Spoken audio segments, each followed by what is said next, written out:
Next individual that I get to introduce is a man who has been involved in Colorado politics for, gosh, I can't even tell you how many years, probably the good majority of his life. He is a Colorado son.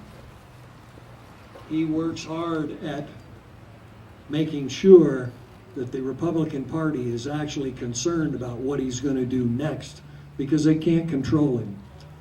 And if we had been really lucky, folks, this would have been our next governor. I want to introduce you right now to Tom Tancredo, a Colorado son and a hard-working patriot.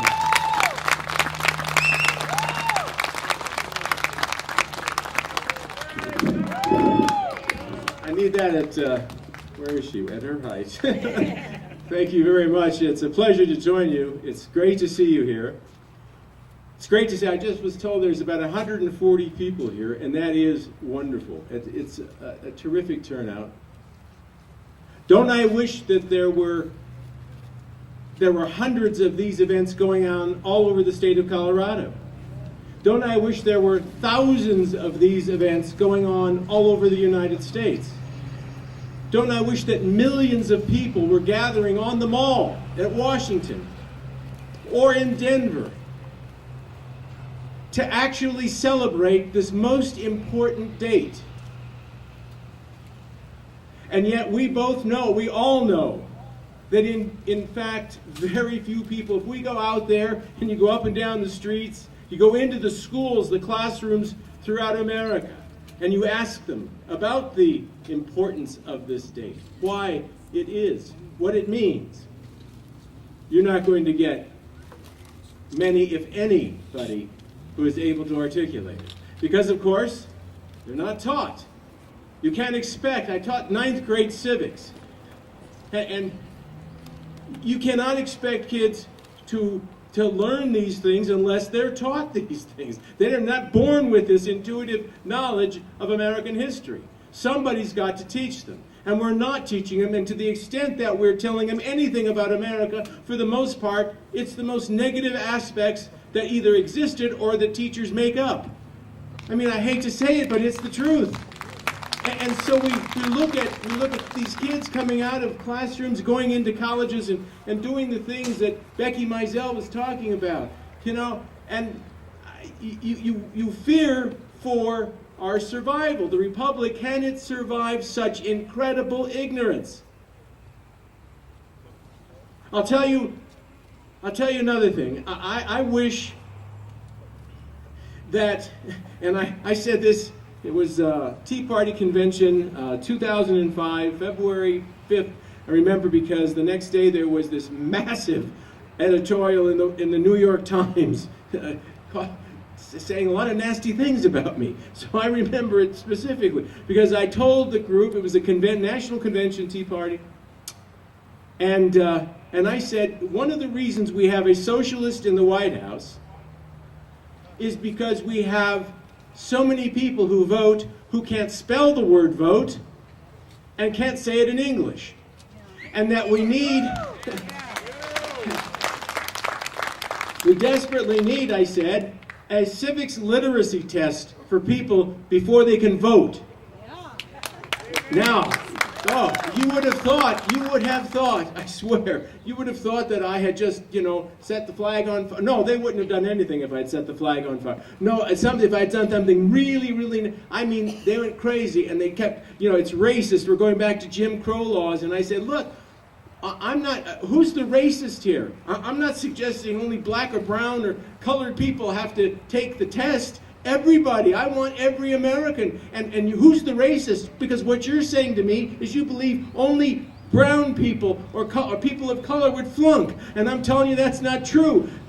We have, did you ever watch, Leno's Jaywalking or Water's World or any of those things on television where they're going down the street and they're asking people questions about America? And nobody can answer. I mean, having the slightest idea. I don't know who the president is, vice president, nothing. This is a serious problem because a republic, as George Washington, as all of the founders knew, The republic only survives if people actually understand what it's about. It doesn't work otherwise. And they also have to have something else. They have to have a moral fiber. This is what they talked about all the time. Because you see, if you don't have something else guiding your actions, if you don't have a conscience, if you don't have the Lord above talking to you sort of in your mind about what's good, right and what's wrong, then the only reason you don't do what's wrong is because you're afraid that the police will arrest you. And if the only reason you're afraid of and don't do what's wrong, you don't rob that store across the street, rape the person behind the counter, steal all the only reason you don't do that is because you're afraid of getting caught. If that's the only thing, then what do? You need a cop on every corner. It's the end of a republic, right? Because you have to have something else that guides your actions. It's a moral compass. That's gone too, I'm afraid. And so the government grows and grows and grows because we have to contain our efforts, and gun control efforts go on and on. Well, yeah, I believe we desperately, and believe me, and I'll tell you another thing, the test, I would make the test, the civics literacy test, I would make it the test that we give every immigrant. If we expect, right? If we expect people to come here from a different country, not know the language, not know the culture, not know the history, but we expect them to pass a test in order to be able to become a citizen, why in the hell would we not expect someone born here to be able to pass the same test? And believe me, I've seen the test. It's not that hard. Okay? It's not a toughie. So let's give them the same test. Just go across the street. We should do it now. We should ask our teachers to, and you can get them. They've been published. The same test. Give it out in any schoolroom. See how many people can possibly. Give it out in any college classroom and see how many people could pass it. And then there's this one thing more I want to just add to this discussion today. I listened to the members of the House and the Senate talking about the need to vote Republican, and I certainly don't disagree with that at all. We have to absolutely change the political structure of both Colorado and the nation. But I have to add this. We not only have to change the people up there who have either R or D behind their name in order to have more R's, we have to change the people who have no guts to do the things that are necessary. Look, we all worked as hard as we could to make sure that we did the right thing. We put in a Republican House, a Republican Senate. And so we all said, oh, this is great. We're going to be able to stop this dictator. Because now we've got the power of the purse. There's stuff that you can do. Yeah, he can veto a lot of stuff, but I served 10 years in that Congress. I will tell you, there's plenty of things that you can do if you have the guts to do it. And I am so disappointed. We have a Republican House, a Republican Senate, and nobody will even mutter the word impeachment. If this guy does not deserve to be impeached, you tell me who does. He has shredded the Constitution. He has done it so often we forget about it. We forget the first thing way back when he was first elected, and he actually tried to bribe a congressman to not run for the Senate seat in Pennsylvania. And he was going to give him a job. Hardly anybody remembers that. You know that there are 3 things mentioned in the Constitution that you can use for impeachment. It's treason, bribery, and high crimes and misdemeanors. And I guarantee you, if we could just write a bill of impeachment, you could go down a list that would at least people would go, oh my God, I forgot about that. I forgot about Fast and Furious. I forgot about all the things this guy has done that are unconstitutional acts. And the fact that he got away with calling it a presidential action and giving 5 million people here, essentially giving them amnesty. This is unconscionable that both parties, certainly the Republican Party, did not stand tall and say, we now have the power. You're not going to do this anymore. You're not a dictator. There is this thing called the Constitution, and if nobody else cares about it, we do.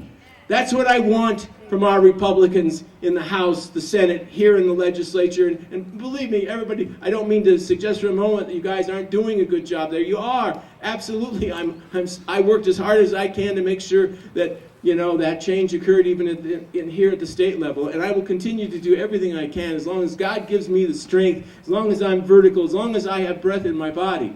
I swear to you, I will do everything I can in pursuit of that one goal, the same goal that set those guys apart so many years ago today.